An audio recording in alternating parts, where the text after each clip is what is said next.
What is this? I have no idea. Will you help me open it? Okay. Oh my gosh. Oh my gosh! Who's Omit? What's that? It says two. OMTC, 1 month, 2 cameras, boo. Whoa, these are like matted and everything. What? Beautiful prints from my new camera. Your new camera. I'm so excited. These are so great. I love it. Oh, I'll have to take them out of the wrap so that we get a better picture, but. I don't get why garnets are so caught up in it.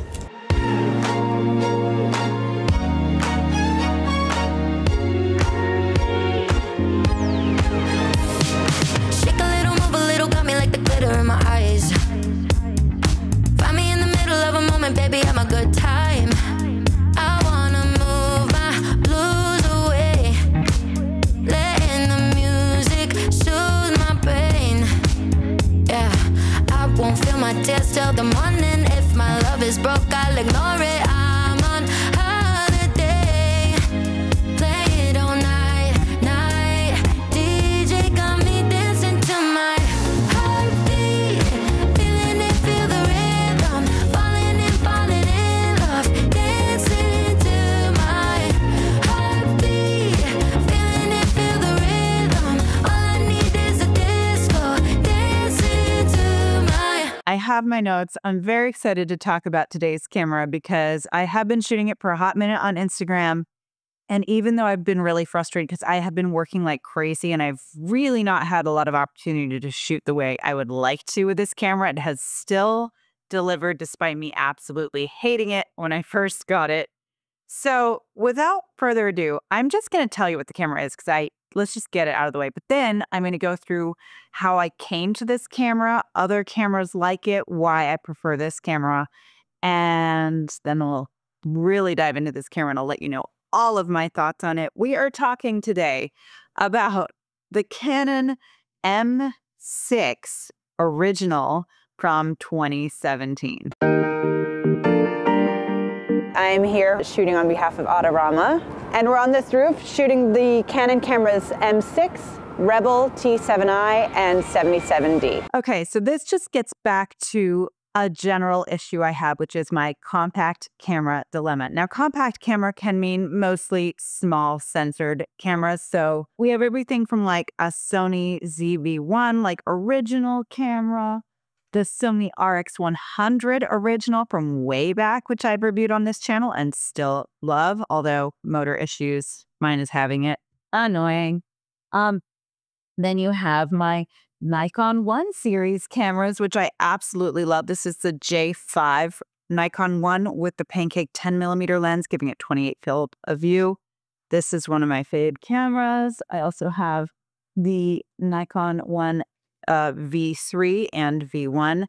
These are all fantastic cameras. Of course, can't forget my LX lineup from Panasonic, the LX3, the LX5, as well as my Olympus XC1. Reviews on both of these cameras early on in the channel because I love them and I have not gotten rid of them. I never will. These are great compact cameras, but all with very small sensors, old technology, subpar autofocus experiences, and manual focus experiences. Let's just lay out the criteria for what I wanted for my everyday carry compact camera. Compact form factor. EVF, bigger sensor, equal to or larger than micro four thirds, and good autofocus. This is a great camera. This is the Panasonic LX100. They are still pretty pricey. This is the original. The LX100 Mark II is like up to $1,200 online. This one I managed to get for a fair bargain because of some issues on the body. But generally speaking, these are running $500 and up. There's the micro four thirds sensor, which I do not have a problem with. I love the micro four thirds sensor. It does lean magenta though, and it does require a little bit more post work. The autofocus on this isn't ideal. That led me down the rabbit hole to an older camera that I've had for quite some time now. This is the Nikon Coolpix A. This has an APS-C size sensor. It came out around the same time as the original Ricoh GR. It's an absolutely wonderful camera. It is a fixed 28mm field of view lens with a 2.8 aperture. It is well built. It has manual functionality. It has RAW. There's a lot of great stuff about this, but it does not have an AVF. As you can see, I got the OVF. And this is great for street. Like, if you're just going to shoot zone focus and go on the street and just need rough framing, it totally works for that. The color out of this is fantastic. I took this recently to New York and I thoroughly enjoyed shooting this out on the street. But the moment I went indoors or started to do more sort of family or friend style photography, the autofocus on this is just so slow. It is pretty accurate once it locks, but damn it, it takes so long for it to acquire focus that I ended up getting pretty frustrated with it. And I just shot it in manual focus 90% of the time. For that street experience, though, this is a highly recommended camera. It's got a great lens. It's very sharp. I love the colors as mentioned, and I really like this camera. So I will be keeping this, but it wasn't the daily carry that I was hoping for. So I started to do a little research and I went down the Canon M rabbit hole because it's a dead system at this point. And so a lot of people are selling off their M gear at a pretty discount price. And that's another piece of this that I wanted to mention. Value. Value is important to me. So I ended up with the Canon M6 Mark I. And I should actually put a different lens on here because I right now am adapting a manual piece of glass on here, which is one of the fun things about it. But what I really was drawn to was the fact that the pancake lens for this system is a 35mm field of view equivalent, APS-C side sensor, attachable EVF, meaning I can make it big, I can make it small, and this is awesome. And then I realized something. So here we have the Canon M6. This is a beautiful camera in that it's so small and compact and very lightweight. It's really ideal for anyone who's looking to travel with something that's very high-end and delivers great results, but has very, very small form factor. I reviewed this freaking camera for Adorama on their channel like a million years ago. When this first came out, I literally got 15 minutes on a freezing cold roof in New York to shoot this. And I remember walking away from that session going, oh God, I really want that camera. Okay, we're just going to cover up high level on some of these specs. As mentioned, 2017, 24 megapixel sensor, obviously all the sort of modern bells and whistles, RAW, JPEG, has tracking autofocus with face detect and dual pixel autofocus, which works insanely well considering the age. I mean, even for today, it works pretty well. It's probably on par, honestly, with like the Lumix S5. There are a number of other M mount bodies. So why did I choose the M6 specifically, other than the fact that I actually reviewed it all that time ago and have a personal emotional connection to that fact? The reason was, one, dual pixel autofocus. My gosh, first model that they put that into, so I didn't want to go earlier than this. It is late in the lineup. So there's also the M50, the M50 Mark II, and the M6 Mark II, all which would sort of rank in this category of having that autofocus capability. Differences being multifaceted, but the M50 has the viewfinder built in. So if you're looking to save a buck, I do think that's probably a really solid way to go. The problem with that one for me was the screen flips out this way, like current vloggy style, and I really wanted I'm very picky. I wanted the waist level viewfinder style. Other things about that one, there's just a little bit fewer buttons, and I really liked the manual focus and not manual focus, but the manual functionality of these buttons and dials. M6 Mark II after this took away this exposure comp button on the top and then added like a dial thing. Also, the M6 Mark II has the 33 megapixels on the sensor, which at this size can start to create a little bit more noise. I don't know if that's a real issue. I haven't tried that camera. If you can afford it, just maybe try that one. But I was really happy with the compromises to get to this because I'm not using this for video. If you want it for video, the M6 Mark II is the better option because you get like 120 frame rate. They opened up 24 frames per second on a firmware upgrade. So if you're doing hybrid work, that's probably more the camera for you. But this one for me was perfect because I am only looking for an everyday stills camera for basically my kids, let's be honest. This EVF is bonkers. There's an older EVF, which is even cheaper.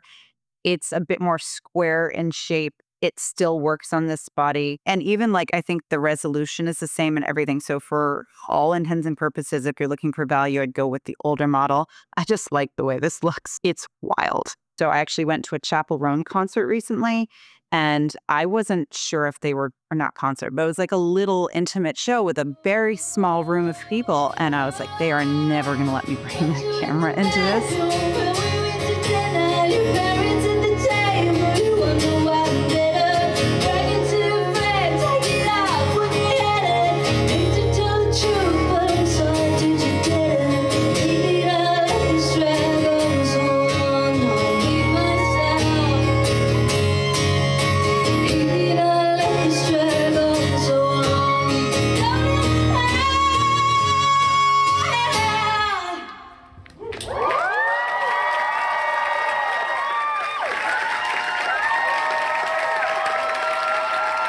So I just stripped the EVF off of here, stuck it with my 22 in here into my purse, and no one even blinked. Like, it was definitely not an issue. And I was able to actually like capture some stills and video of her in this insane room, which was probably the smallest room she'll ever play again. Oh, pop-up flash. Always, always a massive perk. And it has one of these bounce flashes, which I really, really love.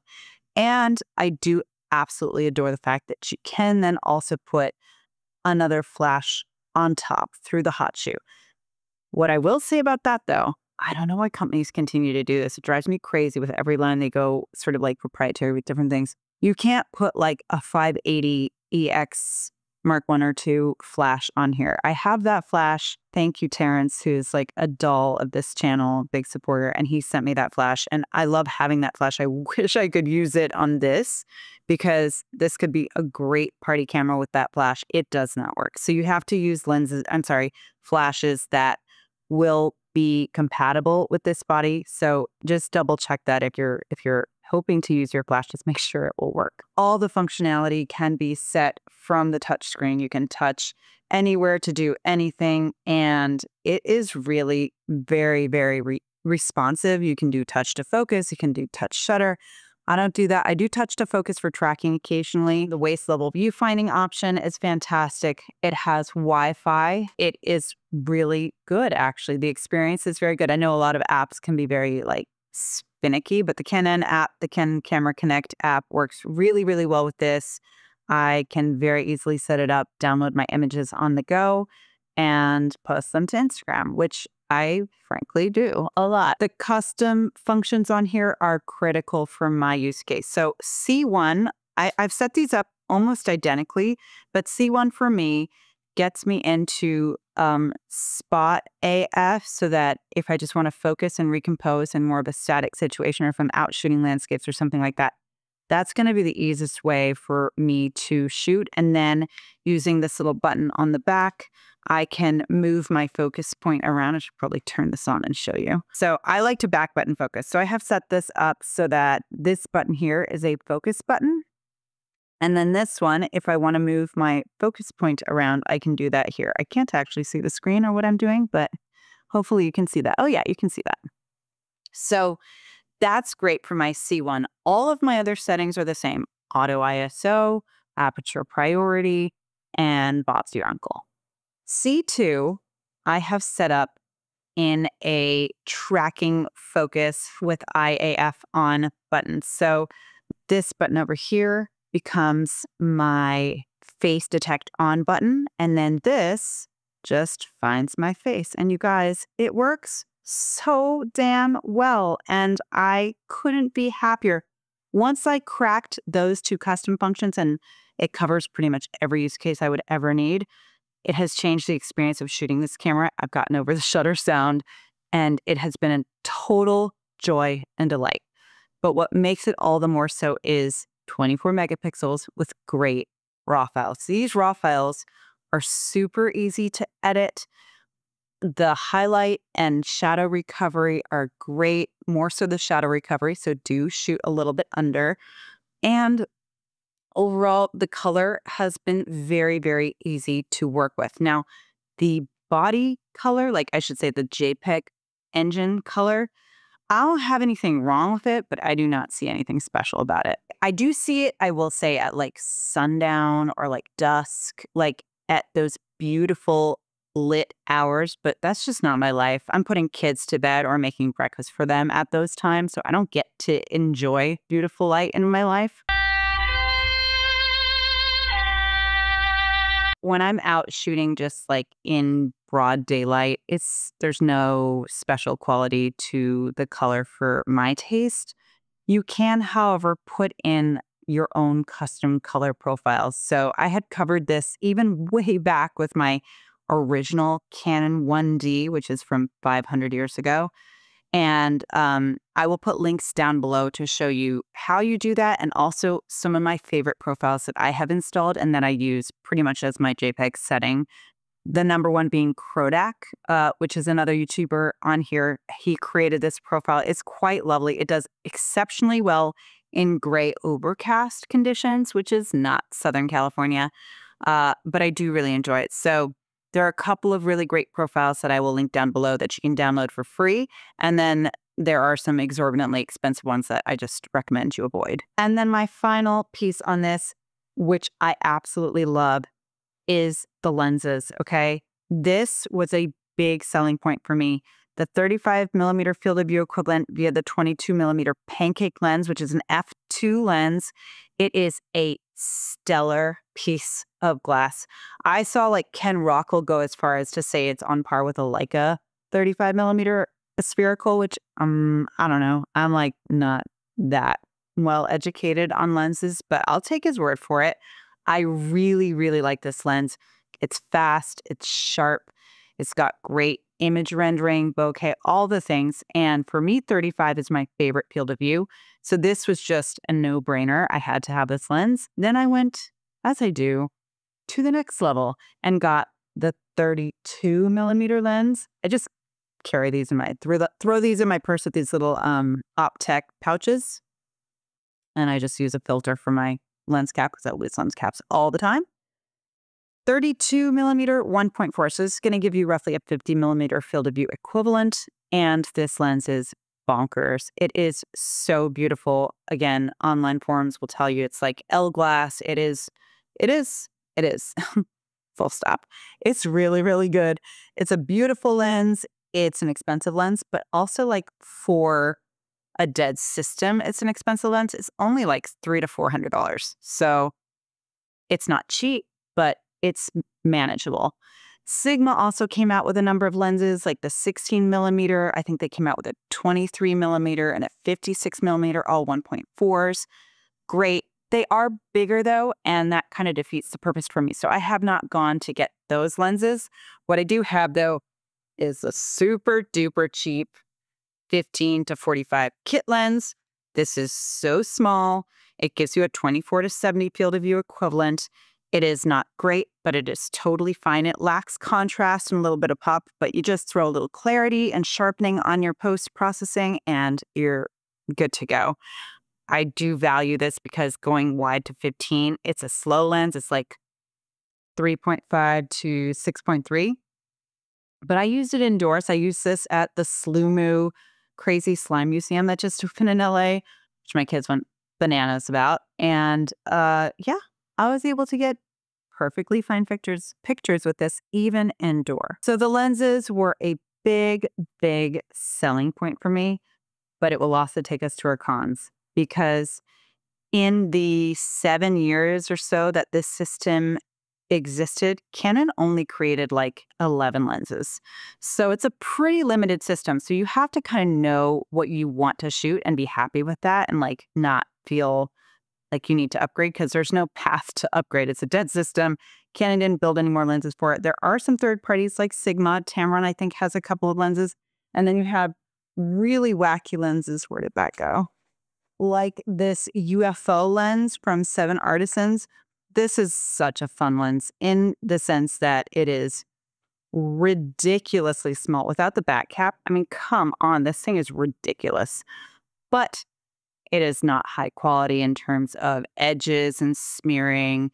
I would not recommend this lens for color photography. You get this like wild sort of sensor interaction, the corners with the purple magenta cast. It's not pretty, but this does give about a 28mm field of view equivalent. It's a 6.3. This is the Mark II, so you can also adjust the focus. It's a $40 lens or a $50 lens. And in black and white, it's an awesome street shooter, kind of like set the focus. And this then becomes almost a pocketable camera. Like, let me show you this on the body. It's so silly. I love it. So there you go. It is so tiny. Look at the profile of this thing. It's kind of donk. And yeah, you take this off and then you can literally stick that in like a jacket pocket. Let's be fair. It's not pocketable, but it's pretty darn small. It's just a little bit thicker than like a Ricoh GR, to be honest. It's otherwise pretty on par. The shutter sound, as I mentioned, I have gotten used to it now, but it is not quiet. So if you're on the street, it does bring attention to yourself. I've managed to steal shots on the street and not disturb people, but I've definitely seen people look at me while I've been shooting as well. So not quiet, and there's no electronic EVF. This is a full mechanical shutter. You cannot put it into silent mode. No drag to touch autofocus, which I already mentioned. And the manual focus experience on this is a little annoying, I will say.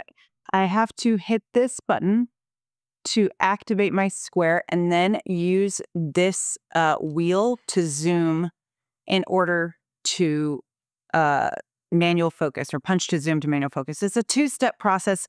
I find that a little finicky. I wish I could just hit this button, zoom, hit it again, zoom out, makes it a lot faster. That's a gripe of mine. If you know a workaround, post it below because I haven't figured it out. No weather sealing. So if you are in inclement weather, or if like you live someplace where it rains a lot or it's very humid, this is probably not the ideal camera for that. You definitely have better options with like an Olympus EM5 or something along those lines. The shutter can sometimes just be like a little too slow if you are in autofocus. So let's say I'm autofocusing, I have acquired focus, or at least I thought I acquired focus, and then I hit the button for the shutter. There's just a slight delay sometimes, which does cost shots.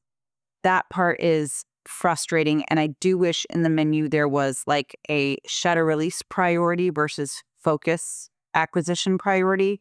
Doesn't seem to be there. So that is a con. Another big con, and this one is just, to me, such an oversight. I don't know why they didn't fix this with a firmware upgrade, or maybe they did and I just missed it. In auto ISO, you cannot set your minimum shutter speed. Like, that seems super basic. And as awesome as the AF is, it is not good with backlit subjects. It could not for the life of me focus on things that I was trying to shoot backlit. I'd have to flip into manual focus for that. Just weird lack of acquisition. I'm going to turn it on right now. So turning it on now, it's a pretty slow startup. Part of that has to do with the EVF, I think. So let's take this off. Okay, no, it has nothing to do with the EVF. It is just slow. The startup is slow. And when you switch between between custom functions, so custom 2, I'm going to switch it now to custom 1. And now I can shoot. It's just a little slow. That's all I'm going to say. We're almost out of battery, so I'm going to zip through this. No IAF, no IBIS. So any stabilization has to be done through your lenses. And I wish in manual focus you had a distance measure to see how far or close you are. In manual focus, you don't have that. So you kind of just have to gauge focus based on your sight and go with that. Focus by wire. That is just manual. I mean, that's just kind of what all mirrorless lenses now. They have the linear focus, which is great, but that was not available here. Single card slot. Trying to go really fast here. Single card slot doesn't bother me. This is a point and shoot everyday camera for my family, for my kids, for fun. And that's what this camera is. It is hella fun. I love it. I recommend it. And those are my thoughts on the Canon M6. I love you guys. I am so grateful to all of your comments and all of your questions. Keep it bright, keep it happy. I love you. Bye.